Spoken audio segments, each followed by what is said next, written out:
ഡിപ്ലോമയുള്ളവർക്ക് പുതിയൊരു നോട്ടിഫിക്കേഷൻ കൂടി ഇപ്പോൾ കേരള PSCന്റെ ഭാഗത്ത് നിന്ന് വിളിച്ചിട്ടുണ്ട്. നിങ്ങൾക്ക് ഇവിടെയായിട്ട് കാണാൻ സാധിക്കും പുതിയൊരു നോട്ടിഫിക്കേഷൻ വന്നിരിക്കുകയാണ്.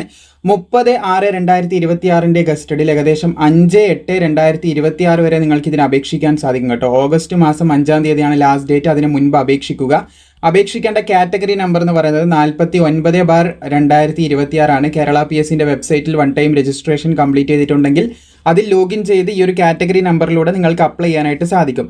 ഓയിൽ പ്ലാം ഇന്ത്യ ലിമിറ്റഡിന്റെ കീഴിലാണ് പുതിയൊരു അവസരം ഇപ്പോൾ സ്റ്റോർ കീപ്പർ പോസ്റ്റിലേക്ക് വിളിച്ചിട്ടുള്ളത്. 35,600 മുതൽ 75,400 വരെ ശമ്പളം ലഭിക്കുന്ന ഒരു പോസ്റ്റാണ്.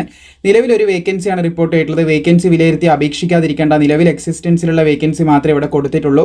ഇതിന്റെ ഫൈനൽ സ്റ്റേജൊക്കെ എത്തുമ്പോൾ വേക്കൻസി കൂടുവാനുള്ള സാധ്യത നമുക്ക് തള്ളിക്കളയാൻ പറ്റുന്നതല്ല. അപ്പോൾ മെത്തേഡ് ഓഫ് അപ്പോയിൻമെന്റ് ഡയറക്റ്റ് റിക്രൂട്ട്മെന്റ് ആണ്. യോഗ്യതയുള്ള എല്ലാവർക്കും തന്നെ അപ്ലൈ ചെയ്യാം. 18 to 40 വയസ്സ് വരെയുള്ളവർക്ക് അപ്ലൈ ചെയ്യാനായിട്ട് സാധിക്കുന്നതാണ്. 2/1/1986 1/1/2008 ഈ ഡേറ്റിലും ഇതിന്റെ ഇടയിലും ജനിച്ചവർക്ക് അപേക്ഷിക്കാം. അതർ ബാക്ക്വേർഡ് കമ്മ്യൂണിറ്റീസ് ആയിട്ടുള്ള OBC വിഭാഗത്തിന് 3 വർഷത്തെയും SC അതുപോലെ തന്നെ ST വിഭാഗത്തിന് ഏകദേശം 5 വർഷത്തെയും പ്രായത്തിലിളവ് നൽകപ്പെടുന്നുണ്ട് എന്നും കൂടി ശ്രദ്ധിച്ചിരിക്കുക.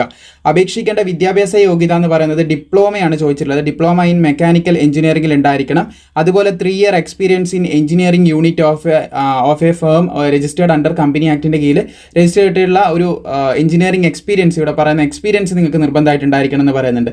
അപ്പോൾ ഡിപ്ലോമയും മെക്കാനിക്കൽ എഞ്ചിനീയറിംഗിലുള്ള ഡിപ്ലോമയും അതുപോലെ ഈ ഒരു എക്സ്പീരിയൻസും ഉള്ള സുഹൃത്തുക്കളെ നിങ്ങൾക്ക് അറിയാമെന്നുണ്ടെങ്കിൽ അവരിലേക്ക് ഷെയർ ചെയ്യാൻ നല്ലൊരു അവസരമാണ്. വീഡിയോ ഇഷ്ടപ്പെട്ട ലൈക്ക് ചെയ്യാനും സുഹൃത്തുക്കളിലേക്ക് ഷെയർ ചെയ്യാനായിട്ടും മറക്കണ്ട. ബാക്കിയുള്ള അപ്ഡേറ്റും കാര്യങ്ങളൊക്കെ ഇതുപോലെ തന്നെ നിങ്ങളിലേക്ക് എത്തിക്കുന്നതുമായിരിക്കും.